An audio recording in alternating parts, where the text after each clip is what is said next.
El 30 de mayo de 2013 tenemos el honor de compartir la pantalla con José Luis Sariego Morillo, insigne letrado del Colegio de Sevilla y significado abogado en los juicios de familia. Buenas tardes, José Luis. Hola, buenas tardes. ¿Qué tal? Oye, te hemos engañado vilmente y te hemos traído aquí en medio de un parque a que nos cuentes de ti. Tú ejerces la abogacía, ¿no? Bueno, intento ejercer la abogacía, sí. Hombre, hay algunos padres que te contratan, ¿no? Sí, algunos padres y madres y niños también, y abuelos, sí. Pero esto desde hace 4 días, ¿no? Que eres abogado de familia. No, llevo ya más de 20 años dedicado a todo esto, sí. Y además eres muy contrario a la igualdad porque tú no fundaste una asociación de igualdad. Bueno, una asociación no fue la primera plataforma que hubo en España de hombres por la igualdad. Por la igualdad buscando precisamente denunciando la discriminación que sufrían las mujeres en este país. Estoy hablando del año 97. Se organizó en Sevilla y éramos simplemente un grupo de hombres que reflexionábamos sobre los problemas de la masculinidad y los problemas de la feminidad en el siglo XX, a finales del siglo XX, ¿no? Y del 97 al año 2012, en la que leímos, quiero recordar que fue la revista de Derecho Lex Family, un muy interesante estudio sobre el principio del progenitor más generoso en los distintos estados de Estados Unidos. Ha habido una evolución, ¿no? Sí, bueno, ¿no? Realmente en Estados Unidos nos llevan 25 o 30 años de ventaja a nivel legislativo y a nivel educativo, sobre lo que es la cultura del divorcio. Yo entendía que era interesante que aquí en España supiera la gente como que existen otras formas de solucionar los conflictos familiares y no con una ley de 1981, una ley que aprobó un gobierno que era demócrata cristiano, ¿no? Con muchas connotaciones del siglo XIX, porque se consideraba en aquella ley del divorcio de 81, se consideraba a las madres como las únicas cuidadoras y para tener a los niños, y el padre simplemente era una persona ausente en la vida de los niños. Luego hubo una modificación en el año 91 y una tercera modificación, que es la peor de todas desde mi punto de vista, en el año 2005, que la hizo el gobierno de Rodríguez Zapatero, que fue una modificación a peor, ¿no? ¿Y por qué? ¿Por qué la calificas la peor cuando es la primera vez que aparece ese concepto que levanta tanta polémica de la custodia compartida, entra en nuestro Código Civil en la ley de julio del 2005, ¿no? Efectivamente, pero ocurre lo siguiente, ya desde el siglo XIX el Código Civil establecía la custodia compartida. Cuando se aprueba nuestro primer Código Civil en 1889, creo recordar que es la fecha, establecía que ambos progenitores estaban obligados a compartir el cuidado de los niños cuando estaban casados. Claro, no existía el divorcio. Y yo lo que siempre me he preguntado es por qué una ley, como es la del año 81 y luego la modificación del 2005, dice que en caso de que los padres se divorcien, esa custodia compartida tiene que desaparecer. O sea que realmente no es tan antigua, no es tan moderna la custodia compartida. Es más, ¿por qué se obtenían tantas custodias compartidas antes de la reforma del 2005? ¿Por qué? Porque habían jueces de familia especializados, bastante avanzados para su época, que aplicaban lo que nos dice el Código Civil de 1889 en su artículo 3, ¿no? Que las normas se interpretaran acorde a la realidad social de su tiempo. Entonces los jueces hasta el año 2005 iban aplicando ese concepto. El hombre se habría incorporado más al mundo de lo privado, al mundo familiar, estaba más implicado en la educación de los hijos, muchísimos hombres, no estoy diciendo todos, porque eso no se puede generalizar, y muchísimas mujeres se habían incorporado al mundo de lo laboral, entonces era una realidad patente. En los años 90 en la década del año 2000, la primera década del siglo XXI, es patente y notorio que en España los hombres y las mujeres están dentro de la pareja, hacen funciones casi igualitarias, salvo las excepciones del mundo rural y un porcentaje X de mujeres que toman la decisión de no trabajar fuera de casa. Y mira, muchos padres, entre los que me encuentro, sentimos ofensivo, sentimos como un insulto que el Código Civil hable de un régimen de visitas, ¿no? Como si sin ser padre, excepcionalmente madre, se pudiera ser de visita, ¿no? Pero luego hay otra cosa que también nos llama mucho la atención, y es que el Código Civil pretende que el juzgador, que ya no es meternos con el juez, sino se pretenda que un progenitor es más adecuado que otro para criar a los hijos. Tú has llegado a redactar un proyecto de modificación del título de familia en tema de separaciones, divorcios. ¿Cómo contemplas ese tema de lo que sentimos los padres? Pues Mira, yo hablando de lo que tú me preguntabas antes, y la respuesta sirve para las dos preguntas, porque me he dado cuenta que la anterior pregunta no te he contestado del todo. Yo seguiría el modelo, por ejemplo, que ha seguido el estado de Washington en Estados Unidos. En el estado de Washington es muy interesante la legislación que tienen ahí aprobada, porque decidieron cuáles eran los problemas que surgían en los tribunales de justicia cuando había un conflicto de familia, ¿no? Un divorcio. Y los problemas surgían cuando se hablaba de custodia, de visitas y de pensiones. Entonces, en el estado de Washington, los parlamentarios, los diputados de allí, decidieron que, bueno, vamos a eliminar esas palabras. Eliminaron esas palabras de la legislación de familia y empezaron a hablar en una terminología más adecuada a la realidad de nuestro tiempo, ¿no? Porque visitas, bueno, tú visitas a un enfermo en un hospital. Perdón, y a un preso. O a un preso, efectivamente, o tú le pones un horario, hay un horario escolar y tal, pero bueno, lo que quería decir es que lo que hicieron en el estado de Washington, lo que han hecho en el estado de Washington y en otros estados a nivel jurisprudencial ha sido vamos a hablar de corresponsabilidad parental, de repartos de tareas en el cuidado de los niños, reparto de los tiempos y espacios en el cuidado de los niños, y también reparto en las responsabilidades económicas para sacar a los niños adelante. Es decir, que afecte lo menos posible la situación de que un papá y una mamá, o dos papás o dos mamás, decidan vivir en casa separada, afecte lo menos posible a la calidad de vida de los niños. Y esa calidad de vida pasa porque ambos progenitores estén implicados el máximo de tiempo posible, a ser posible igualitario, en el cuidado y atención de los niños. Y se tenga en cuenta los ingresos de un progenitor y otro a la hora de establecer un cierto equilibrio económico en las dos casas, porque lo que no sería lógico es que en una casa un niño viviera estupendamente y en la otra casa del otro progenitor pasara penurias económicas, ¿no? Y ya te digo... Pero no es la primera vez, tú y yo hacía muchos años que hablabas ya de corresponsabilidad familiar o coparentalidad. ¿Tú cuándo empezaste a hablar con esos términos? Bueno, yo recuerdo que la primera vez que hablé de esto fue en 1992, que escribí un artículo. Precisamente me fijé en procedimientos que se llevan a cabo en el estado de Nueva York, y sobre todo a raíz de una sentencia que cayó en mis manos en inglés de 1980 de la Corte Suprema de Familia de Nueva York, que decía una cosa interesantísima, y era... se otorgaba la custodia compartida a ambos progenitores, pero sobre todo porque ambos progenitores habían mostrado muy generosos a la hora de compartir el tiempo de cuidado con los niños. Y decían que eso era lo que había que buscar, que los tribunales lo que tenían que buscar, que aquel progenitor que fuera más generoso, que estuviera más dispuesto a compartir la corresponsabilidad de sacar a un niño adelante, a lo mejor esa persona era precisamente la más idónea para ostentar la custodia. En este caso, como ambos mostraron dicha disposición de ser generosos en cuanto a que eso significaba que estaban respetando la figura, el padre la figura materna y la madre la figura paterna, y además les estaban dando su sitio, independientemente de que no llegaban a un acuerdo sobre el tema de los repartos de los bienes económicos, ¿no?, del matrimonio.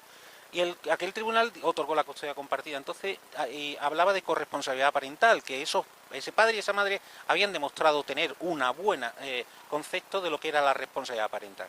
Oye, José Luis, yo te estoy oyendo y el día 29 de septiembre, con fecha 29 de septiembre, aunque se ha difundido al público el 20 y pocos de mayo, hace escasamente una semana, según te oigo, estoy leyendo la sentencia del Supremo que ha montado la revolución de 24 de abril del 2013. Bueno, pero es que eso hay un gran error. Vamos a ver. Una cosa es que una sentencia que sea interesante llegue a los medios de comunicación, pero no debemos olvidar que esta sentencia no hace otra cosa que ratificar lo que el Tribunal Supremo en España viene diciendo desde el 2010. Es decir, que no se nos olvide que en España desde el 2010 el Tribunal Supremo está estableciendo que la interpretación que hay que dar al artículo 92 del Código Civil, que habla de las custodias de los menores en caso de separación o divorcio, la custodia compartida tiene que ser algo normal y no algo excepcional. Lo normal para un niño o para una niña es que su papá y su mamá, independientemente que hayan decidido vivir en casas separadas, porque al fin y al cabo el divorcio es vivir en casas separadas, no es otra cosa. El divorcio en sí mismo, de hecho, es una solución a un conflicto preexistente, del cual al niño lo sacamos, de ese conflicto que es preexistente al divorcio. Vamos a hacer del divorcio esa solución. Entonces, la solución es que tiene que ser algo normal para el niño que su papá y su mamá decidan en un momento determinado vivir en casas separadas. Eso ya lo estableció en el 2010 el Tribunal Supremo, pero es que también ha habido audiencias provinciales que llevan años diciéndolo. Hay juzgados de primera instancia de familia que también llevan años diciéndolo. y hay incluso el tribunal, y me llamo la atención sobre esto, sobre el Tribunal Superior de Justicia de Cataluña y las audiencias provinciales de Cataluña, gracias al Código de Familia de catalán, que llevan también años insistiendo en esta figura como que debería de ser lo normal. Lo anormal sería que un niño, que en caso de su papá y su mamá se separaran, o sus dos papás o sus dos mamás, para ser políticamente correcto, perdiera una de sus figuras de referencia, a esas figuras que les dan seguridad, que les quieren, ¿no? ¿Y para qué dejamos esos casos de custodia monoparental? En mi opinión, la custodia monoparental solo es para aquellos casos en que efectivamente exista un alto riesgo para el menor, que ese niño pase demasiado tiempo con un progenitor que no sea adecuado. Y pongo ejemplos muy extremos, que sea una persona adicta a las drogas, una persona alcohólica que tenga un trastorno mental o una enfermedad grave. Pero en el resto de los casos, la inmensa mayoría de los padres y las madres de este país son personas normales. Yo quiero porque esto sube a internet y los que nos oyen son principalmente padres separados, los que nos van a ver. Yo lo que quiero es destacar la fortísima diferencia entre José Luis Sariego. Quizás sea la razón de que eligiéramos como primer letrado para hacerle una vida entrevista a José Luis, y es porque, si os dais cuenta, a José Luis Sariego no le tiene que convencer el padre de que quiere luchar por la custodia de su hijo, que tiene al abogado convencido antes de empezar, ¿no? Claro, es que el gran problema, vamos a ver, el gran problema que existe en mi profesión y en muchísimos casos de separación y divorcio que hay en este país es que muchos abogados no creen. Intentan defender la custodia compartida cuando no creen en ella, ¿no? E incluso hay despachos muy prestigiosos que de pronto han descubierto que la custodia compartida puede ser un elemento más de atraer clientes o de captar negocio para su despacho y empiezan a defenderla, pero claro, los tribunales no se creen. Tú no puedes defender una custodia compartida porque sí, hay que explicarle a los jueces por qué esa familia o esos niños de ese caso concreto, de esta familia en concreto, serían más felices con una custodia compartida. Y para eso el profesional no solo se lo tiene que creer, sino que tiene que saber de lo que está hablando. Pero tenemos en contra incluso a magistradas hoy en ejercicio, que podemos demostrar, porque está grabado, que han dicho que en su juzgado jamás se dará una custodia compartida si no es por acuerdo, lo cual nos hace gracia porque para los acuerdos nos sobra la magistrada y todo el juzgado, ¿no? Pero tenemos fiscales que en Madrid y creo que en Sevilla han trabajado casi como comisarios políticos de una ideología más que como abogado defensor de los niños para el caso de conflicto de los derechos de los padres y los hijos, ¿no? Entonces, a mí me encanta, me gusta lo que oigo y lo que me dices, pero yo tengo mucho miedo porque las dinámicas judiciales, tú como experto nos dirás que tardan décadas en cambiarse. Claro, es que el problema es que aquí se está confundiendo la legalidad y lo que es el interés superior del menor con la ideología.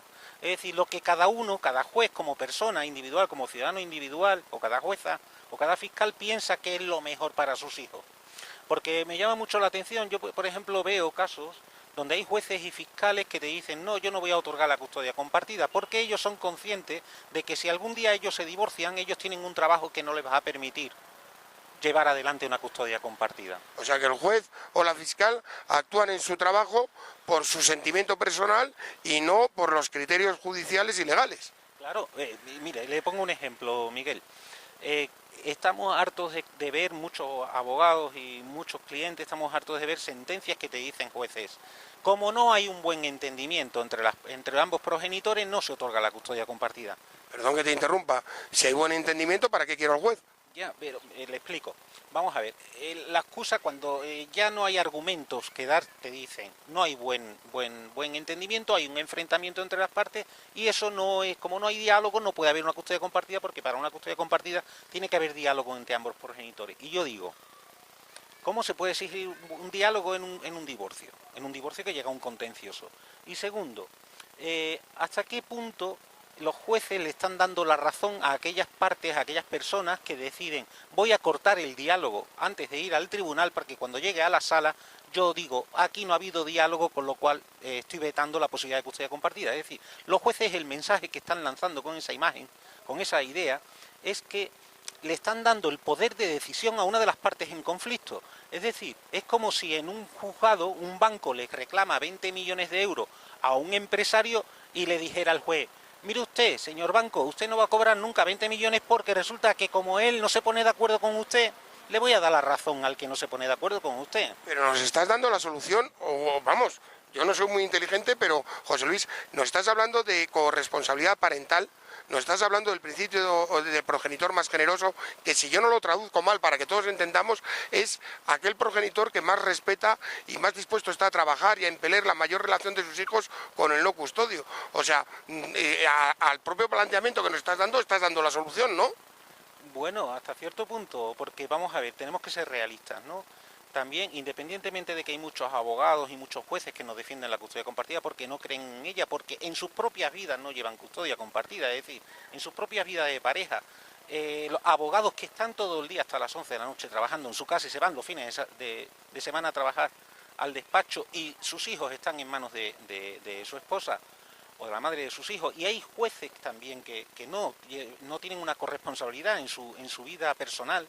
¿Ellos cómo van a defender luego una custodia compartida o cómo van a apoyarla? Yo creo que es una cuestión de pensamiento. Y todo aquello que sea una creencia, porque realmente es un dogma, es una creencia que se ha ido transmitiendo de generación en generación, ¿qué ocurre? Que no terminan de aceptar de que hay padres, yo considero aproximadamente que un 40% de padres, de hombres que han sido padres en este país, son padres responsables y corresponsables con las madres. Y no terminan de aceptar su propio fracaso personal, reconociendo el derecho de custodia compartida de esos niños, de reconocer que tiene un padre que está pringado en la educación, en la crianza cotidiana de los hijos. Es ir en contra de su ideología más pura, ¿no? Entonces, ¿cómo cambiamos la ideología de una sociedad? Pues a base de años y años y poquito a poco, ¿no? Una ley no va a cambiar a la sociedad, de hecho nunca una ley no cambia a la sociedad, es la sociedad la que va cambiando las leyes. Lo que pasa es que vivimos en un país donde se hacen las cosas al revés. En vez de empezar la casa por los cimientos, que sería transmitir ideas de corresponsabilidad parental en los colegios, desde muy pequeños a los niños, en casa, en la televisión, en los programas de televisión y en todos lados, lo que hacemos es empezar la casa por el tejado, ¿no? Vamos a hacer una ley de custodia compartida a ver si funciona. No, vamos primero a crear la base de la custodia compartida. Y creo que eso falla, ¿no? Sobre todo falla la escuela de práctica judicial, donde salen los nuevos jueces, los jueces sustitutos, que en España hay miles de jueces sustitutos que no tienen una formación adecuada y que llevan casos de familia. Hay que exigir mucha más profesionalidad y mucha más especialidad en estos temas, ¿no? No, la falta de especialidad, bueno, yo creo que es una queja de todo el mundo jurídico, de que seguramente hiciera falta una jurisdicción de familia, un desgajar del derecho civil de familia para que sean jueces de verdad expertos en familia y no como pasa en muchas poblaciones, que el juez que ve lo de penal ve civil, ve familia, ve todo lo que le cae y el hombre resuelve como puede. De todas maneras, nosotros acabamos el otro día, hay una asociación del feminismo radical y permíteme que la designe por como creemos nosotros que es la Asociación de Mujeres Juristas Temis. Digo feminismo radical porque de entrada es de mujeres, o sea, los juristas hombres no tenéis cabida allí, y me hacía quedar por mentiroso en Televisión Española el día 23, porque yo le decía que era aberrante que a una niña a la que la madre ha encargado que maten al padre, que lo matan horas antes de que el juez físicamente le dé la custodia al padre por cómo es la madre, y que a la niña el juzgado de familia en Madrid le ha establecido unas visitas de fin de semana, en un fin de semana al mes carcelario. Va a visitar a la madre a la cárcel. O sea, le ha establecido un régimen de visita a la asesina de su padre.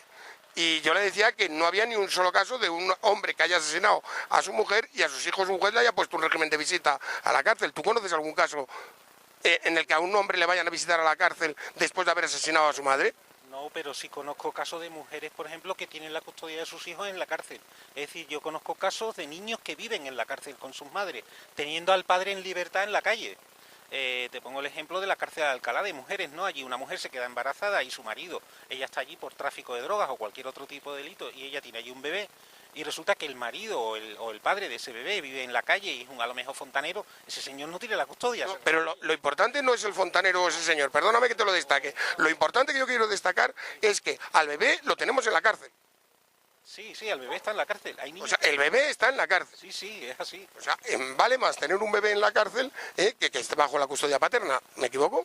No, no es que valga más, es que, vamos a ver, Ni se lo plantean. Es que ni se lo plantean, es que la cuestión es que en este país como madre solamente hay una, ¿eh? Y la gente sigue pensando eso, que los niños deben de estar con su madre y con su madre no están con nadie mejor. ¿Qué ocurre? Que hay muchísima gente que no se cree o que todavía no ha tenido la suerte de tener una relación con un hombre que ha sido padre, un hombre que se ha implicado en la coeducación y en la corresponsabilidad parental cuando ha vivido en pareja. Entonces consideran que todos los hombres son iguales que sus parejas. Yo te voy a dar un dato, José Luis, que seguramente no tenga. Te voy a dar dos. Esto es custodia paterna. Tenemos bastantes padres que tienen la custodia única, el padre, la custodia paterna de los hijos, y hemos averiguado, a base de experiencia, dos datos para nosotros sorprendentes. Dicen las encuestas, dicen que el índice de fracaso escolar se duplica en la monoparentalidad. Y nosotros podemos afirmar al día de hoy que se duplica en la custodia única materna. En la paterna es de puro excepcional, es anecdótico. Pero el segundo dato, que ya podemos empezar a hablar de él, es que después de 3 años vigilando a 2 comunidades autónomas, casi 3, en los pisos tutelados por el Tribunal de Menores, en tutelados, según ellos, el 50% son de familias monoparentales. Bueno, pues en casi 3 años no hemos encontrado ni un solo niño metido por un tema penal por el Tribunal de Menores en un piso titulado viniendo de la custodia paterna, ni uno. O sea, el fracaso escolar no solo no aumenta, sino que es casi excepcional, y el tema de la delincuencia bajo la custodia paterna, te prometo y reto a que en Sevilla sigáis el caso, porque Andalucía para nosotros es muy grande y no llegamos, de cosas sorprendentes. No repiten cursos y no son metidos en pisos tutelados. Pero eso tiene una explicación muy lógica, vamos a ver, la explicación tan lógica como que, ¿por qué tan solo el 6% de custodias monoparentales se otorgan a un padre? Porque la madre ha tenido que demostrar que es un desastre total y absoluto, pero no solo eso, sino que es que esos padres que se les otorgan la custodia monoparental han tenido que demostrar ante un tribunal que son superpapás.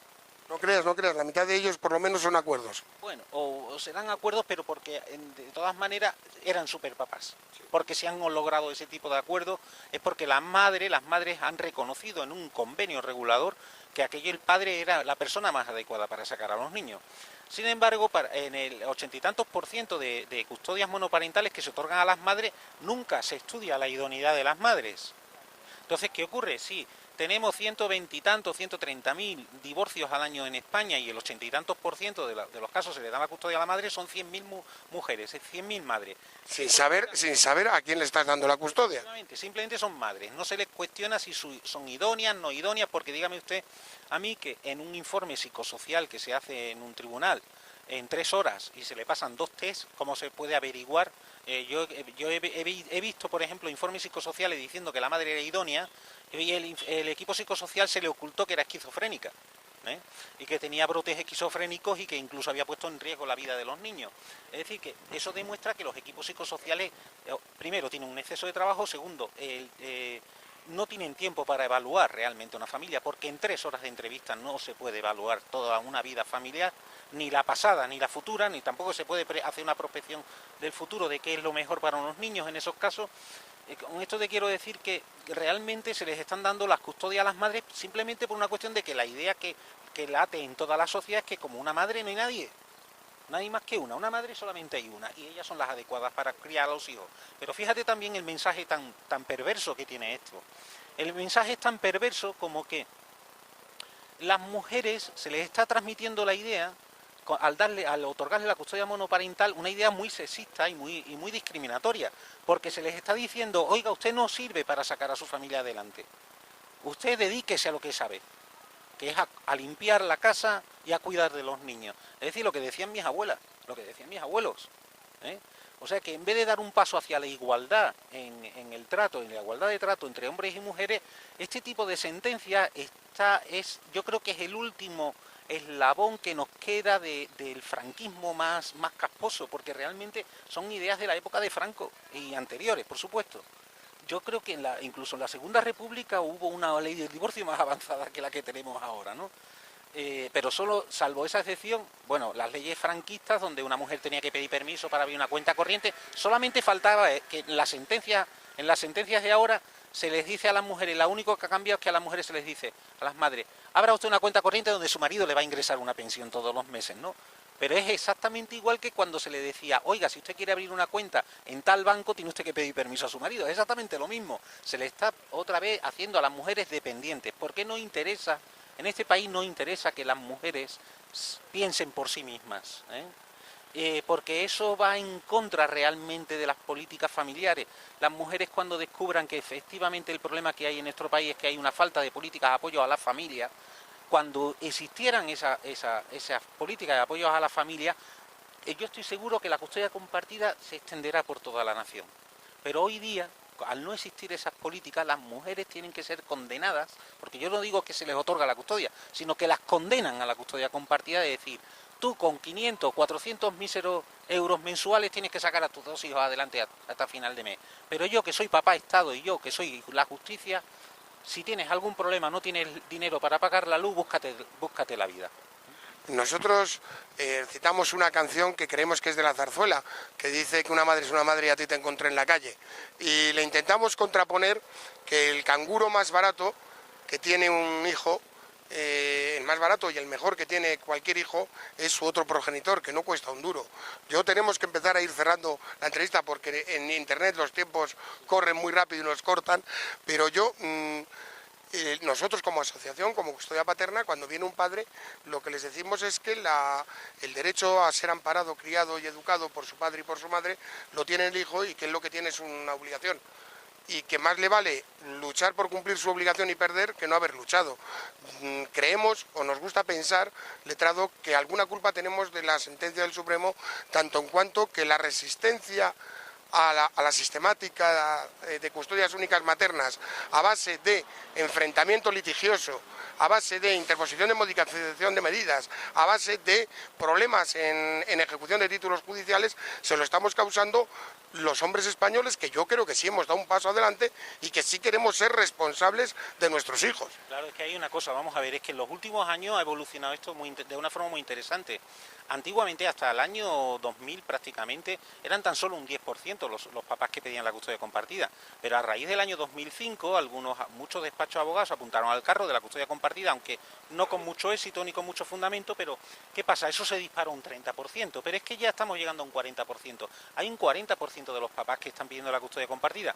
¿Eso qué ocurre? Que está dando muchísima más carga de trabajo, muchísimo más pleito y muchísima más posibilidades de que esos pleitos lleguen al Supremo. Pero llegamos en pleitos tan raros, letrado, no sé si tú has llevado alguno de ellos, pero que los padres empezamos a indagar y de repente descubrimos que la psicología no es como la medicina. O sea, yo tengo una serie de síntomas y hay un libro que está protocolarizado, que esto es cáncer de no sé qué, y hay que tener tal tratamiento. Y resulta que la psicología no, que cada uno opina lo que le da la real gana. Y entonces, a ver qué psicólogo te toca, porque no está protocolarizado el por qué dictaminan lo que dictaminan. Bueno, es que está sorprendente el tema de la psicología, que hasta hay jueces y fiscales que opinan desde el punto de vista psicológico para un menor, porque te dicen en la sentencia el juez. Yo considero que lo más adecuado y lo más idóneo es que el niño viva bajo la custodia de la madre y el padre lo visite X tiempo a la semana, ¿no? Tenemos un asociado que este lunes recibía una sentencia en la que el psicosocial recomienda la custodia compartida, y fiscala y magistrada, que no saben nada de niños, dictan la custodia materna.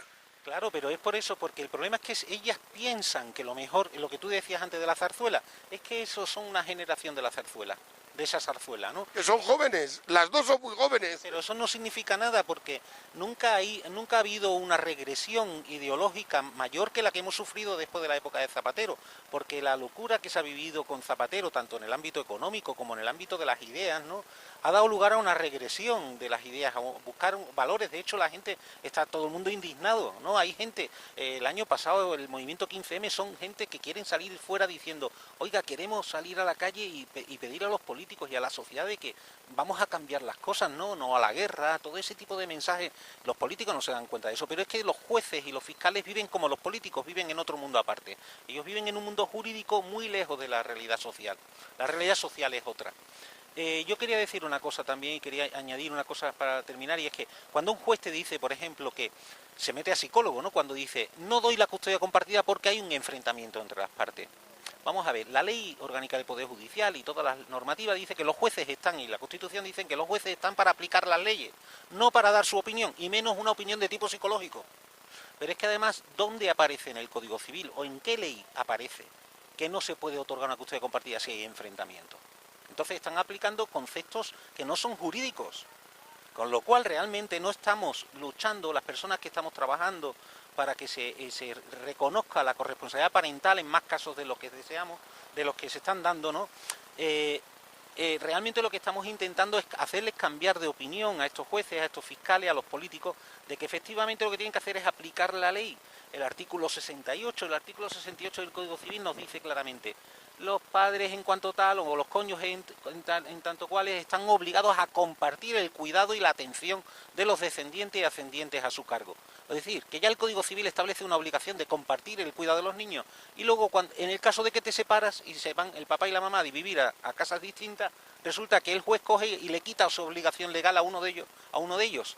¿Dónde viene la ley eso? No viene en ningún sitio. Es decir, estamos trabajando contra una idea, contra una forma de pensar, y es muy difícil hacer cambiar a la gente de opinión.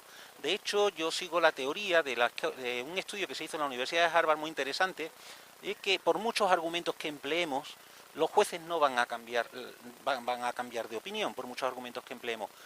La única manera de que los jueces cambien de opinión es que conozcan a los niños, que los conozcan, que hagan las exploraciones, que los conozcan, que conozcan sus vidas. Como decía Ángel Luis Campos, magistrado de Gijón, al que estimo en gran medida, los abogados les tenemos que dar a los jueces muchas herramientas y que conozcan la familia. No solo el procedimiento, no es solamente una demanda, una contestación a la demanda y aportar unas nóminas y unos certificados, hay que aportar muchas más herramientas para que los jueces conozcan a esa familia, y una vez que conocen a esa familia sí pueden tomar decisiones más adecuadas. Oye, José Luis, tenemos que cortar porque llevamos ya más de media hora larga. Vamos a inventarnos hoy una compartida más. O sea, yo imagino que padres separados de Madrid y de la zona que lo oigan vendrán conmigo. Hay que inventar la figura del letrado compartido. En la mitad del tiempo en Sevilla, en la mitad del tiempo en Madrid. No puede ser, porque trabajo por toda España, me gustaría multiplicarme por mí, pero no tengo el don de la ubicuidad. Bueno, podemos compartirlo con más zonas, no tiene por qué ser solo Sevilla y Madrid. Ya, bueno, vengo, afortunadamente, me encanta Madrid y vengo bastante a Madrid. Y bueno, si alguien necesita mi ayuda, siempre estoy abierto a escuchar los problemas de cualquiera y a darle ideas sobre las posibilidades sobre todo de intentar resolver de forma lo más pacífica posible, porque creo que también se nos ha olvidado hablar del tema de la mediación, ¿no? La mediación creo que es siempre y cuando no esté institucionalizada o manejada políticamente por las comunidades autónomas y sea un servicio privado. No, pero voy a aprovechar a retarnos mutuamente a dentro de 10-12 meses a hacer una videoentrevista de mediación. Creo que es suficientemente importante el que impelamos el acuerdo en vez de lo que pasa ahora, que toda la ley y toda la práctica judicial impele el litigio, como para que le dediquemos un espacio tocho solo a ver cómo bajamos la conflictividad en familia. Mira, solamente decirte una cosa. ¿Sabes qué ocurre? La mayoría de los padres y las madres que se divorcian en este país, los jueces están de acuerdo con la custodia compartida. El problema es que no lo saben. Y mira, y todo el mundo me dice, bueno, ¿y esto cómo es? Pues mira, es tan fácil como que en prácticamente todos los pleitos de familia, todos los divorcios y separaciones, al papá y a la mamá se le otorga la custodia compartida cuando los niños están en vacaciones. Aquí es de lo único que estamos discutiendo qué pasa cuando los niños van al colegio. Pero cuando están en vacaciones, los padres automáticamente se convierten en padres súper fantásticos, con los cuales sí pueden compartir los niños la mitad del tiempo, ¿no? Entonces, lo único que nos falta para llegar a un acuerdo o convencer a los jueces y a los fiscales es de, oiga, explíqueme por qué cuando los niños van al colegio no hay custodia compartida. José Luis, te comprometes aquí delante de la cámara a que tenemos que hacer algo dedicado solo a la mediación con esto mismo que nos anunciabas aquí. José Luis, muchas gracias. Venga, gracias a vosotros.